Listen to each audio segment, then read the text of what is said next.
Hello and welcome to the WrestlePedia show where we sit and talk about wrestling, review things that happened, and all that good stuff. And this week, this episode is going to be reviewing and recapping the Raw from February 13th, 2017 and the Smackdown Live from February 14th, 2017. And first we're going to start with Raw because Raw was a fairly decent show. I mean, actually, it was a very good show considering two things that happened. But there was a couple bad things that happened also. And the night started off with Stephanie McMahon in the ring, saying her Stephanie McMahon stuff. And then Roman Reigns comes out. Of course, here's the big dog, Roman Reigns. Thank God he showed up to save us all. I'd rather see Stephanie in the ring for 3 hours than Roman Reigns for 2 seconds. Jesus, man. But anyways, Roman decides to make it a point that he wants Braun Strowman now, tonight, and is not going to wait till Fastlane. Stephanie says that if he lays a hand on, Braun Strowman, because she doesn't want to see him get hurt, and she mentions that the crowd doesn't care about him, which is very true. But she says that if he lays a hand on Braun Strowman, that can put his future in jeopardy. And he gets pretty pissed off. And then he's basically says the same thing again. I want Braun Strowman. I don't care what you think. I don't care what anybody thinks. I want Braun Strowman. So out comes Gallows and Anderson. And they say, basically, didn't you hear Stephanie when she said that you're not going to get Braun Strowman tonight? And they talked a bunch of crap on Roman, and eventually that led to a handicap match, Gallows and Anderson versus Roman Reigns, and this was the absolute most disgraceful thing I've seen in wrestling in quite a while. They would rather protect Roman Reigns than make their tag team champions look strong in any way, because, Gallows and Anderson won by beating down Roman Reigns in a disqualification. But it ended with Roman Reigns beating them both up and standing tall, which is completely stupid because, that's freaking Gallows and Anderson, former Bullet Club members, straight badasses in the wrestling business, and they get beat up by Roman Reigns. And it's not like they're two chumps, because they're really not. They're, one of the best tag teams in the world, next to, the Revival and the Young Bucks. And treating them like this, like an absolute joke, is just stupid. Just to make Roman look good. So that was dumb. But then we had Bo Dallas versus, I think it was Kofi Kingston. Yeah, it was Kofi Kingston. And, this was funny. I just don't understand why they're jobbing out Bo Dallas, and two, why they're having every New Day member compete in singles matches for past month since they lost the tag belts. It's weird, but they started out talking about hyping up their ice cream again, talking about they're gonna have an ice cream, and they got blueprints for ice cream in their hand, and the whole crowd's chanting, "We want ice cream." Mid-match, Bo Dallas goes out and rips up the ice cream plans, and the whole crowd and everybody there is just oh my God, they're gasping in horror at the fact of their ice cream getting taken away. Which, it was funny, but again, this is wrestling. Can we please stop this crap? I'm not a big fan of the New Day. Honestly, they're just like a comedy act to me. But then we had another 10-minute cruiserweight segment with, more like 5 minutes, but Jack Gallagher versus Noam Dar. And it ended with Jack Gallagher winning in a very quick fashion. And Neville came out and was holding up his title again. And, I like Neville. I just wish they'd let the cruiserweights have more fun. Let them do their stuff. Let them have more time on Raw. Either that or completely take them off Raw and let them have their own damn show. Like the 205 Live. Yeah, but just keep it at that. Just don't have them on Raw anymore, because they're just giving you a sample of the cruiserweights on Raw every week, and it's stupid. But anyways, Then we finally, after 17 weeks, had the debut of Emelina. Very, very underwhelming. Emma comes out and is dressed all like diva-like, which I thought for a while this was going to be a big swerve, because the way they were advertising her and packaging her was a lot like old school divas that we did away with like a year ago or two, maybe. But, you know, there's no room for that stuff anymore, because women should be treated just like the men are. They're wrestlers, okay? So Emelina comes out dressed like a diva, and she says, "Oh, this is the moment you've all been waiting for. 17 weeks in the making. I'm finally standing here as Emelina. You've all waited for the what'd she say? Like the makeover from Emma to Emelina." And she's like just got a real serious face, and she looked pissed off, and she goes, "And now you're gonna get the makeover of Emelina back to Emma." And then she walked away.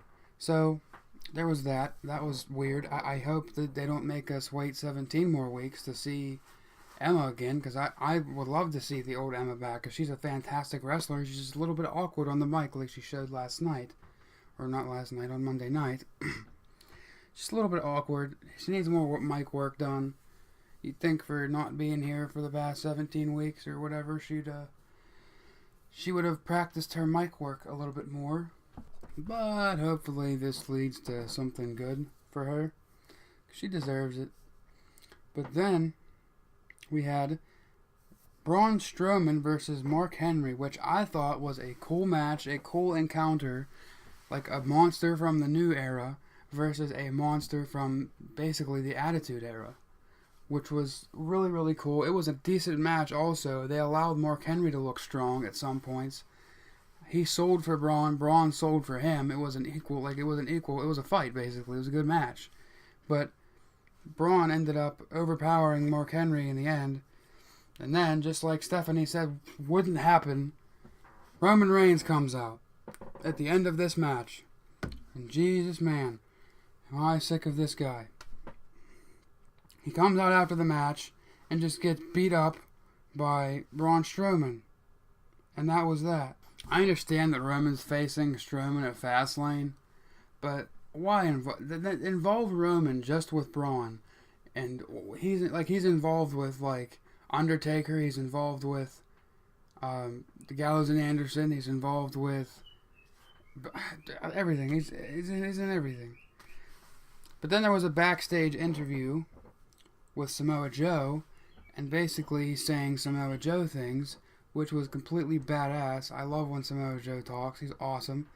But he mentioned that he's not going to be another Sami Zayn who, you know, just shows up and is happy to be here and is happy losing all the time. So then, Sami Zayn versus Rusev in a really cool match. It was fun.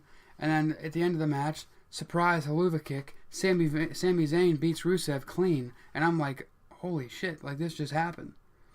And then Sami gets interviewed at the Titantron on the way back to the back. And he says, you know, I heard what Samoa Joe said, and at least I didn't sell out and started saying all this crap about Joe. Joe's music hits. Sami's looking at the Titantron. Joe runs in from the side and just obliterates Sami Zayn. So there's their Fastlane match. And that's going to be really good, I think. I mean, anybody either of them gets in the ring with, they have a fantastic match. And I think this is going to be no different. I think this is going to be a really good match from two of the best in the world, honestly. It's going to be really good. And then we had Akira Tozawa versus Arya Daivari, another 5-minute cruiserweight segment. But Brian Kendrick is sitting in commentary, and he's done something very interesting over the past couple weeks, how he's talked about Akira Tozawa being like his protege, which Akira Tozawa knows nothing about this. So they've had like this, he's having arguments with the other announcers, like, oh, do they know about him being your... He's like, of course he does. Why would I... And he just changes the subject. And it's just really funny the way this is set up. But Akira Tozawa defeats Arya Daivari in a relatively quick fashion. And that was that. And, you know, Tozawa does his, like, shouty thing where he, like, ah, ah, ah, at the whole audience. And the audience does it back. And it's kind of weird. But, you know. Then America's hearts have broken at the Festival of Friendship. This was possibly the best segment on Monday Night Raw in a few years. Like, this is going to be remembered in the history books as, like, that moment that just got everybody. Because, like, you know, Jericho and Owens have been friends for how long now? And it started with, you know, this Festival of Friendship started with Jericho coming out with all these women attached to him, with this, you know, sparkly hat and vest on, and he's like so happy to be there. And then Owens comes out behind him, and he's like, "What the hell is this?" basically. And he comes out, and Jericho has all these presents for him. He has like this intertwined people looking like a piece of art thing. It's like a big metal plaque. And he's like, it's intertwined like us because we're best friends. And there's a piece of, like, a painting of them two, like, touching fingers, like, and Jericho's in his wrestling tights, like, half naked.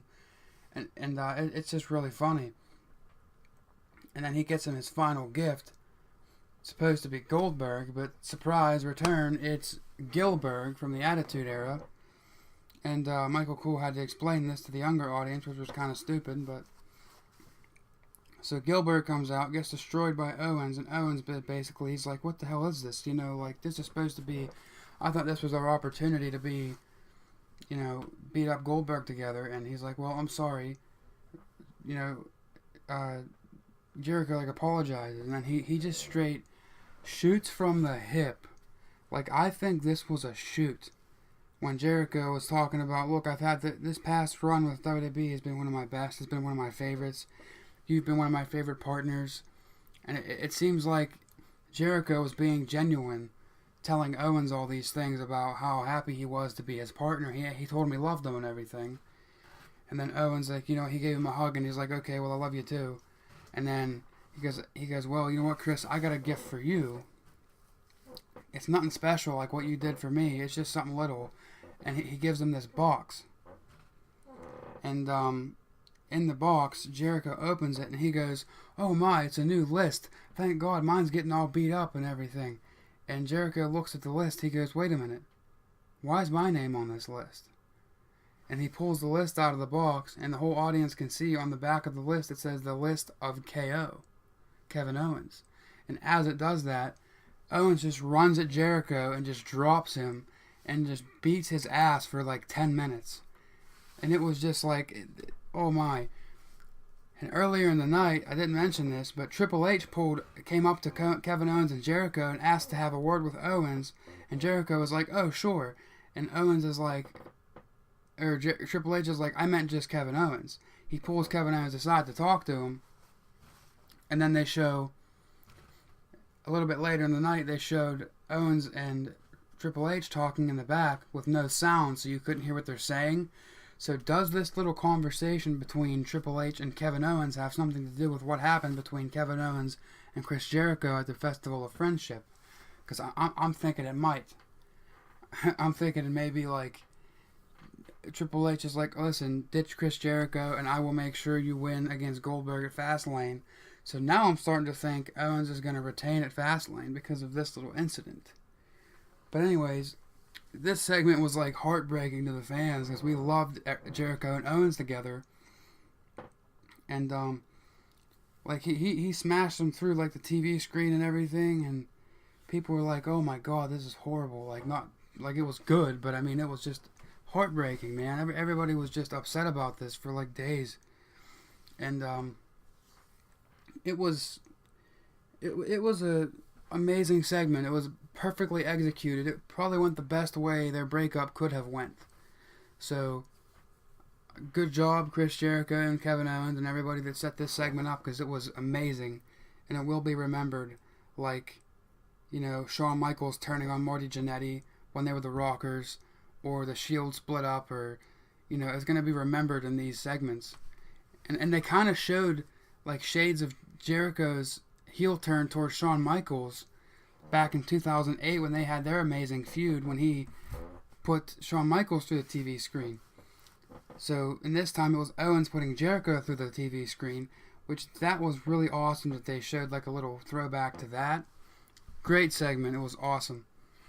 But then we had, you know, Cesaro and Sheamus were mad because Enzo cost them the match against Gallows and Anderson last week. So Cesaro had a match with Enzo, and Cesaro won. It was kind of dumb. I don't know.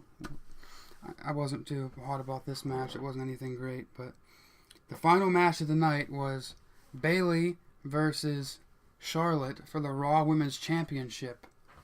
Amazing match. I think I've said this before on here, but I'm not the biggest Bayley fan. I love Charlotte, though. Charlotte's amazing. But this match was Bayley's best match since she got called up to the main roster. Yeah, she had better matches in NXT, but since she's got on the main roster, this was the best. And they put on a classic right here tonight, or on Monday. And it was just a good match. It went back and forth the whole time. And, they went back and forth for a while. And then Dana Brooke comes out to help Charlotte. And I'm like, oh, this is how Charlotte's going to retain. I didn't think the title was going to change hands. So Dana Brooke comes out because we haven't seen her. And she looks real thin now. Like, she must have been working out or something. I'm not saying she was, like, fat or anything. But she was, like, muscular and thicker. But since she returned here, and she looked, like, real skinny. Like, she was been freaking running for the past 3 months straight. But so she comes out and tries to interfere on Charlotte's behalf, and then running down to the ring, here comes Sasha Banks, smacks Dana Brooke with a crutch, and then the ref got distracted by something, and she smacked Charlotte with a crutch. Bayley did a Bayley to belly, pinned Charlotte, and Bayley is, for the first time ever, the Raw Women's Champion. And it was a good moment, because Bayley jumped into the audience, was hugging everybody. It was a really good, feel-good moment to end Raw with. And, I thought it was a pretty good night for Monday Night Raw. And it couldn't have went much better without the Roman Reigns being pushed to the moon again. But, other than that, great night. Now we're going to get to Smackdown Live from Tuesday. And I think Smackdown was a little bit of a weaker show this week. It was good, but it definitely didn't have the things that, Raw had this week, because Raw was just really, really good. And SmackDown started out with Bray Wyatt, the new WWE Champion, in the ring, saying that, I think this is a promo that he's been wanting to say for a long time, because you can tell how happy he is that he finally has made it to the top of the mountain, because he has, he comes out, the whole crowd chants, "You deserve it," which is, correct. He does deserve it. And he was smiling when the crowd chanted, "You deserve it," and he was looking down like he didn't want you to see him smiling, I think. So this was a great segment. And then John Cena had to come and ruin it. No, rightfully John Cena had a rematch. So John Cena comes down saying he wants his rematch and basically says that Bray Wyatt doesn't deserve it. That's the part I didn't like. I thought that was stupid because everybody knows that Bray Wyatt does finally deserve to be a WWE champion. So he comes out and says that. AJ Styles comes out and said, "This is not about you, it's about AJ Styles." AJ wants his rematch. So then Daniel Bryan comes out and says, "Fine, it's going to be a triple threat match between you three, and it's going to be the main event of the night." And I'm like, ooh, okay, this is going to be pretty good. So yeah, that was set up at the beginning of the night. So then after that, we had American Alpha versus Connor and Victor, the Ascension, which was, your typical American Alpha match. Chad Gable gets beat up for a little bit, tags in Jason Jordan. Jason Jordan gets going, and then they get their momentum back. Match ends with a grand amplitude, like normal. And then the Usos appear on the Titantron and talk about how they're basically watching American Alpha, and they want them. They're going to get them, basically. And it's going to lead into another feud between American Alpha and the Usos again, so we'll see how that goes. But, and then Dean Ambrose showed some intensity on Tuesday night, because since Baron Corbin beat him down after eliminating him from, after Ambrose eliminated Corbin from Elimination Chamber, Baron Corbin beat him down, like I mentioned in my recap video. And, Dean Ambrose was looking for Baron Corbin throughout the whole night. Like 3 times he's looking for him.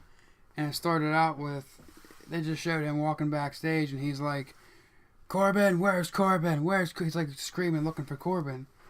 Then they cut to something else. Then they come back later with Carmella and James Ellsworth. And Dean walks up to them and says, have you seen, Baron Corbin? And they started talking crap.